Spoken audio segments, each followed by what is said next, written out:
У меня уже нет папы, поэтому я хотела бы встретиться с ним хотя бы во сне и поговорить о том, о чем не успела. Сегодня мне приснился папа, такой веселый и живой, и я во сне едва не плакала, когда он говорил со мной. Мы с ним сидели где-то в парке, недалеко текла толпа, светило солнце, было жарко, и он спросил вдруг про дела. Влилась неспешная беседа. Я думала, как мне повезло, и все старалась у соседа в газете посмотреть число. А папа мне сказал о важном, но не услышал я сквозь шум. Ведь было так уже однажды, я думала, что потом спрошу. Он был такой реальный, так весело смеялся он. Я делала вид, что все нормально, но понимала, что это сон.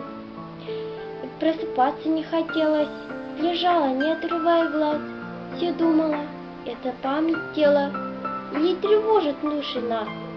С утра не знала, чем заняться, как будто чувствую вину. Зачем такие сны нам снятся? Пойду и маму обниму.